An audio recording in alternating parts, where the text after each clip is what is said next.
Leaks here in Shanghai. In their reporting on China, the Western mainstream media conjure up a massive real estate crisis, enormous youth unemployment, and a severe economic crisis. But the collective West is harming itself with illusions about China's economy, as we will see in a moment.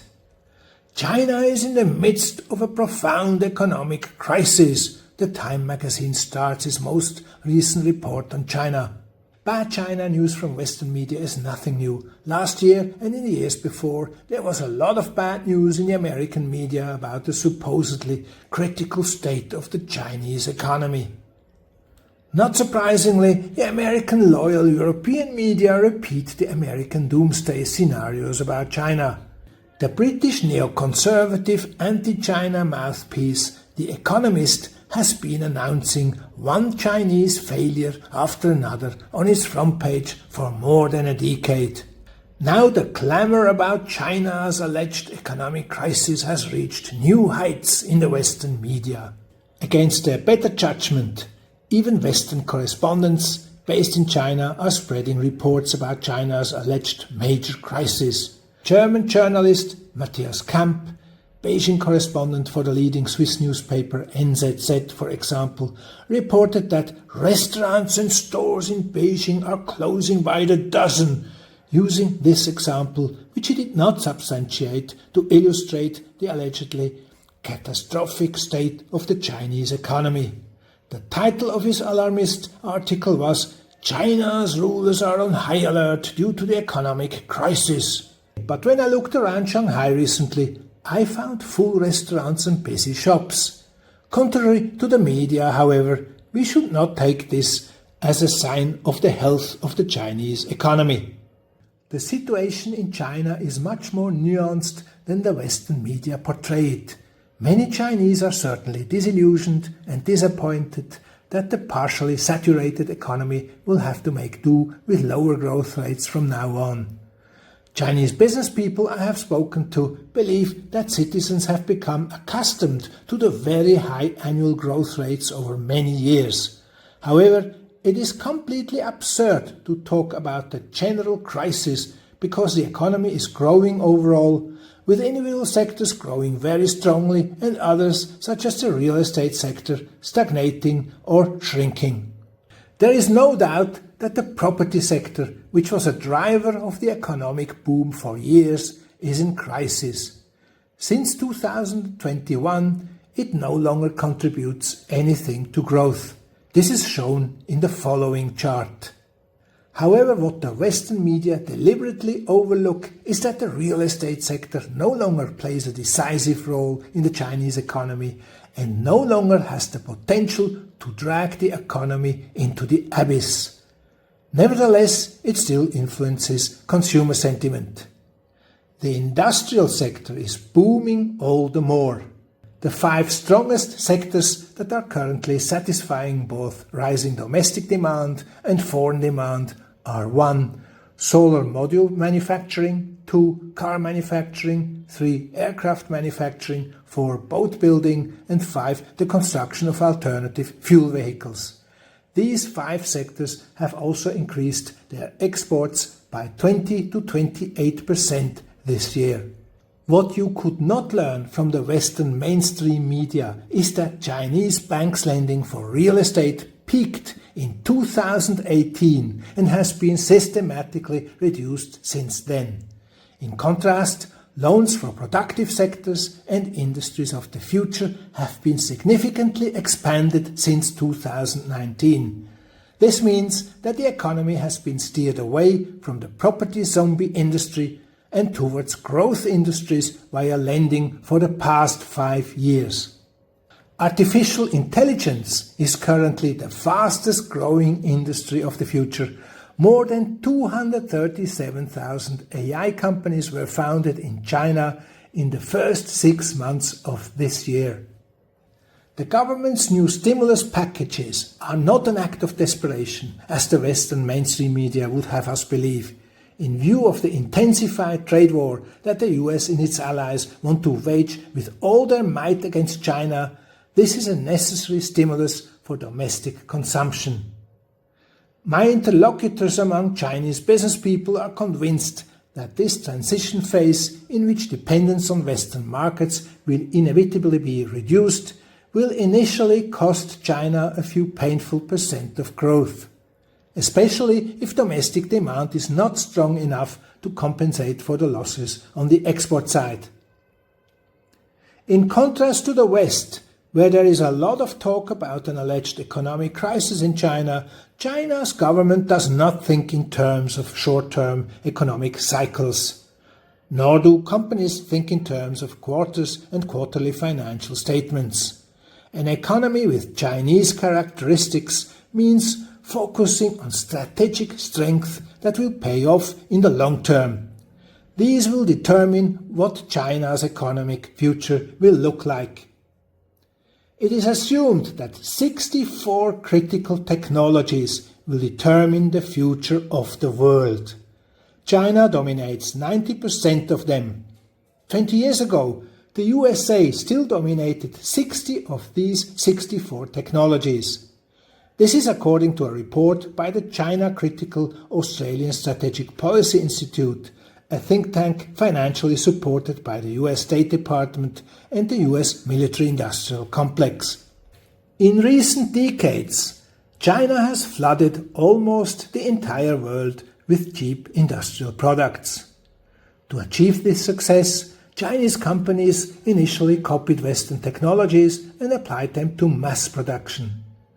But what many overlook, China has now mutated into the world's leading research center. This is the only reason why China has been able to dominate the global economy in the fields of artificial intelligence, renewable energies, biotechnology, space technology, and quantum computing. Even The Economist now recognizes that China is a scientific superpower. Just 10 years ago, the Harvard Business Review published a study claiming that China was incapable of innovation. Harvard researchers, looking at China through a clouded ideological lens, emphasized that China is largely a land of rule-bound rote learners, a place where R&D is diligently pursued but breakthroughs are rare. They failed to recognize the Confucian character of the ruling party, which is more communist in name than in reality. Only a decade after this damning finding, China achieved 5 times as many top research results as the USA. While the US was financing and waging overt and covert wars and overthrowing governments around the world, China was working behind the scenes and outperforming the US in many areas. To our great astonishment, however, the same Harvard Business Review recently concluded that China has created a sophisticated innovation ecosystem that uniquely combines top-down government-industry coordination with the bottom-up drive of Chinese entrepreneurs. The authors point to the high economies of scale thanks to the huge consumer market, as well as China's investments in the countries of the global south, which represent the growth markets of the future. However, it is also crucial that the toughest competition in the world prevails within China. Companies that survive this competition will be so strong that they will become global players and champions. The authors explain literally, companies that survive the life and death struggles of China's markets, often described as gladiators arena, often emerge as global champions. Think of CATL batteries, BYD batteries and electric vehicles, Tongwei solar, Goldwind wind, and Huawei information and communications technology. And how is the United States responding? The US elite's response to a highly innovative and superior competitor is to abolish the free market which they championed as long as they dominated it, and resort to protectionism and coercive measures against China. At the same time, Washington is intensifying its military encirclement of the country. In addition, billions of US taxpayer dollars are being spent on fear campaigns against the so-called Chinese threat, when in reality China is threatened by the United States. 15 years ago, Chinese consumers were still queuing up to pay cash for a Buick, Toyota, BMW, Audi or Mercedes. Today, most Chinese have switched to electric cars, especially Chinese cars, because they are now the market leaders. In addition to more advanced technology at lower prices, the US economic war against China is also influencing Chinese buying behavior. Watch my video Economic War Against China, Chinese Turn Nationalistic and Reject Foreign Brands that explains why. The link to the video is below. Tesla, once the undisputed market leader in electric cars, which was able to charge premium prices, also felt the effects of the relentless Chinese competition. Despite 4 price cuts in China in 2023, the company was outperformed by the competition. German car manufacturers were the first to teach the Chinese how to build cars with combustion engines. Now German engineers are learning how to build electric vehicles from Chinese manufacturers. For example, Audi and the Chinese company FAW are working together on a $4.87 billion production plant for electrical vehicles in China. Last year, China had a trade surplus of $823 billion, exporting far more than it imported. The country is using its surplus income for research and development and to build critical industries, especially the key growth industries of the future. China promotes these through various incentives, regulations, and centralized investment in scientific research. While companies in the US recognize that certain industries are the future, they are much slower to invest in them as they focus on maximizing immediate profits and are much less willing to invest for the long term. In addition, the US government plays a much smaller role in new industries than the Chinese government, and the priorities of US governments can always change due to changing parties and budgets. While China has a considerable trade surplus, the United States has a large trade deficit. Due to the large US trade deficit, any government funding must be raised by the Federal Reserve printing money, further driving up the debt of over $31 trillion, increasing interest rates, fueling inflation, and pushing the world further towards de-dollarization.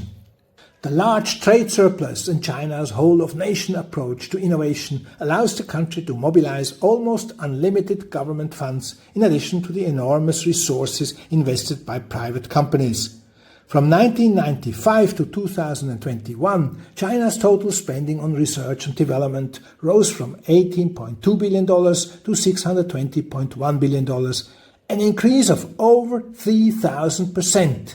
In the same period, spending on research and development in the USA rose by 277%. In recent years, corporate profits and subsidies received in the USA and in Europe too have often been used to buy back shares and pay the salaries of top managers rather than for investment.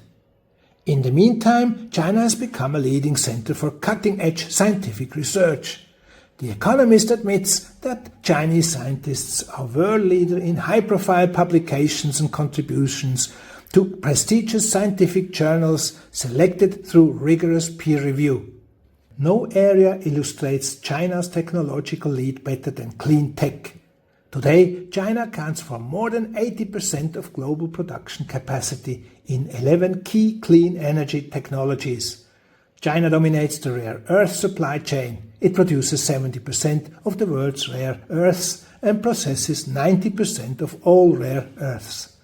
Western companies are finding it difficult to compete in the solar industry despite high customs barriers. Thanks to China's enormous investments and the large domestic market, large solar panels cost barely 15% as much as they did in 2010. After China opened up its economy in the 1970s, many Western companies moved to the country to take advantage of the huge market and cheap labor. In return for market access, Chinese companies benefited from decades of Western investment in traditional industries such as cars and chemicals. This bartering, that is know-how in exchange for huge sales opportunities and profits, led to China's reputation for stealing technology. Ironically, it is now the West that is asking Chinese companies to come to their countries and share their expertise in critical technologies such as clean energy. One example is Invenergy, one of the largest US renewable energy companies. As part of this joint venture, Invenergy acquired Longyear's advanced solar technology. The plant in Ohio is expected to produce 5 gigawatts of solar modules annually and create more than 1,000 new jobs. Another example is the car company Ford, which recently announced a joint venture with CATL, China's leading manufacturer of batteries for electric vehicles. The Americans are investing $3.5 billion in a new factory for electric car batteries in Michigan, which will use CATL technology for the cost-effective production of lithium-ion batteries for the Ford F-150 Lightning truck and other electric cars. In the past, Western countries mainly exported their products to other high-income countries, often overlooking developing countries with smaller economies in the rest of the world. The Global South is home to 6.8 billion people, over 85% of the world's population. And as their economies grow, so does their demand for goods and new technologies. China's Belt and Road Initiative, for which China has invested over $1 trillion in over 150 countries, has led to the construction of major infrastructure such as ports, railroads and airports. Unlike the USA and its Western allies, China does not interfere in the internal affairs of other countries. It is therefore not surprising that the supportive, non-patronizing China is much more popular there than the West. This helped, for example, that the majority of the smartphone market in Africa is dominated by Chinese companies, or that Huawei supplies 70% of the 4G network infrastructure in Africa. In Latin America, the Chinese have a market share of 86% for electric vehicles and 40% of total car sales. Under the subtitle, The Dangers of Not Being in China, the Harvard Business Review now warns global companies not to make the mistake of not competing in China. Those who are not active in China risk losing global revenues and strategic opportunities to their Chinese competitors. Little known in the West is the significant fact that the Tang dynasty from 618 to 907 introduced meritocracy, China's revolutionary model of success that has endured to this day, as I have explained in this article, the link to which you will find below. So, should we still believe the Western media and politicians when they say that the Chinese economy is doomed? Well, only if we want to be distracted from the fact that the economies of the United States and its allies are in a shitty state. That's it for today. Thank you for clicking the like button and subscribing to my channel. See you soon in my next video.